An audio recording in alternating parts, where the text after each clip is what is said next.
Good afternoon, residents, and welcome to another edition of Riding Around Renaissance with Rob. Today's a little different because we're actually not in Renaissance doing this video. Having another special guest, and due to special circumstances with scheduling, and the special guest actually still works, it was easier to go to his work to do the video because it matched everybody's schedule. So that's where we're headed right now. So that's the reason we're not actually in the community. So we're going to be back in a couple seconds with our next special guest, which will be Ernie Standard, who is our secretary of our board of trustees. So we'll see you in a sec. This has been a unique year so far. The closing of our facilities and the cancellation of all activities have taken its toll. And it's been almost 6 months now, and most of us are very eager to get back to normal. Unfortunately, this is not up to us. The president, the governor, the CDC, Manchester, and others are deciding when we can reopen. Safety dictates that we do this slowly. We certainly don't want to put anybody in danger because we acted recklessly. But as one philosopher once said, this too will pass. We are slowly opening. Golf, tennis, pickleball, and some common areas have been open, and more will come with time. The rules are cumbersome and not always logical, but they are the rules we must operate under, and they change constantly. We were hoping to open the pool, but as you heard, we can't. The conditions required to open it are almost impossible to achieve. We've tried and tried to find a way, but in the end, opening the pool is something we can't do at this present time safely. But it wasn't for the lack of trying. We all wanted it open. The amazing thing is how the community has responded.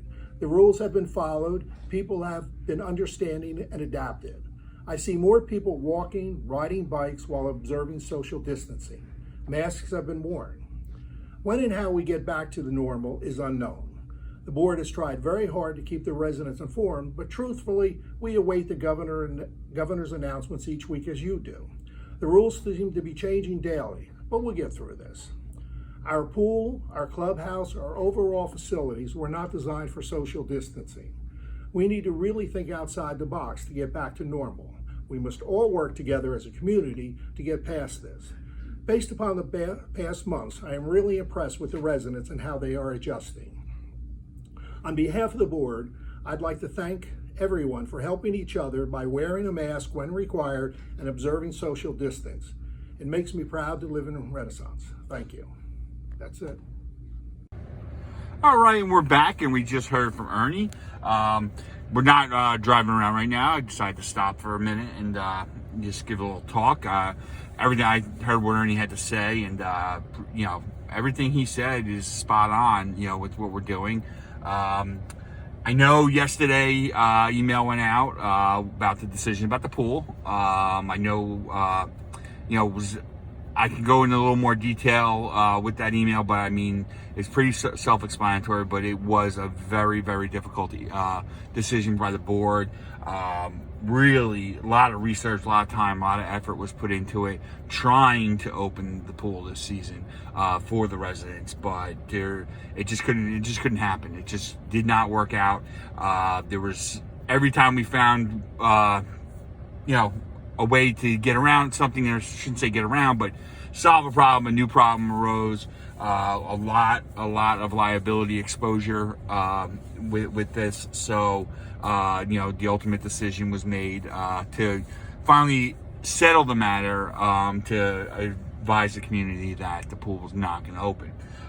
Since that's gone out, we've gotten a lot of emails, and a lot of emails in support of the decision. Even from people that don't necessarily agree with the decision. They said that right there, but they still supported the board and know it's a tough decision, and the board has to make tough decisions. So I appreciate that. I mean, everybody's entitled to their opinion.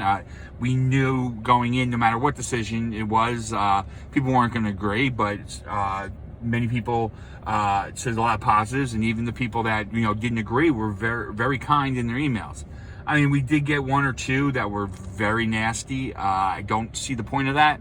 I'm not running a concentration camp, as I'm being told by residents. I'm not a fascist, as I'm being told. I'm not Hitler, as I'm being told. I mean, these are things that are being said to me.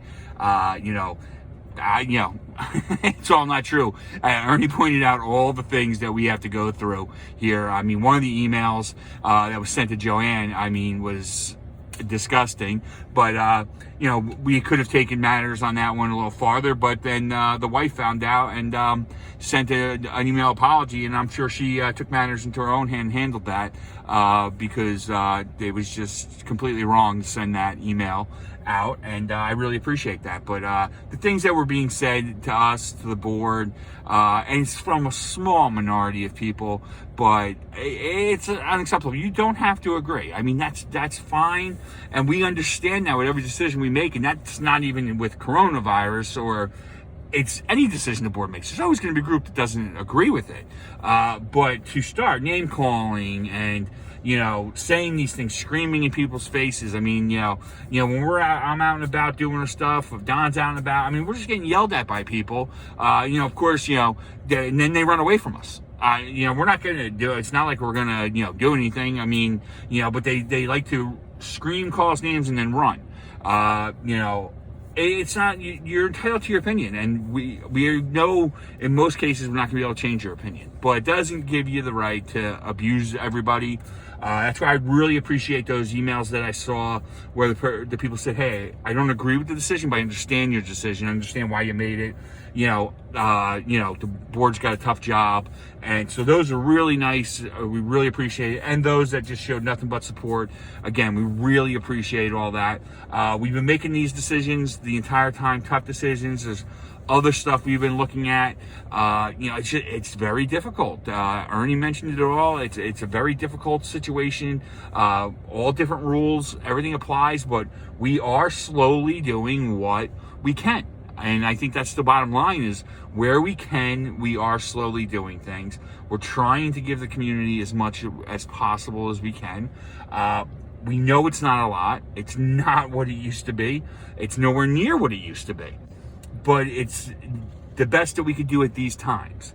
When will things change? I don't think anybody has the answer to that right now. Ernie mentioned the governor, the townships, all that. I mean, you hear what the governor has to say. Now cases are going up, numbers are rising. What does that mean? Does that mean things are going to get cut back? We don't know. Are we going to get an executive order that we got to shut down the things that we already opened? We don't know. I mean, there's the possibility because unfortunately, there's people, and I'm not saying in the community, but in Jersey in general, that are just completely breaking the rules and causing the numbers to go up. And if the numbers go up, who knows what the governor's going to do? So it's stuff, but we have to watch that every day, and we have to adjust on the fly. Again, it's very nice to hear from some people with some very positive things. We are doing the best we can. And we're just going to keep going from there. We have our road work being done this week.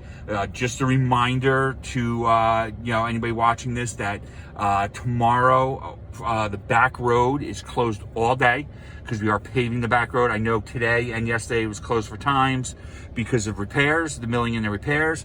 But on tomorrow it will be closed the entire day. So don't use back road at all. And then on Monday, the front entrance will be closed the entire day. So you'll have to use the back road on Monday. We'll have a guard stationed up there at Wilbur, not letting people in. And then there will be a guard in the back that'll just be logging people in to let them in through the back. That includes guests, vendors, all that kind of stuff.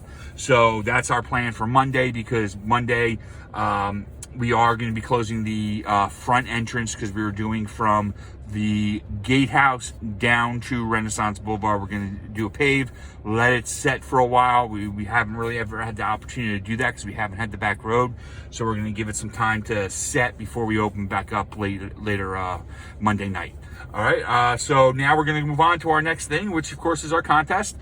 So when I come back, I will give you the information you need for the contest. See you in a bit. Tell me something, girl.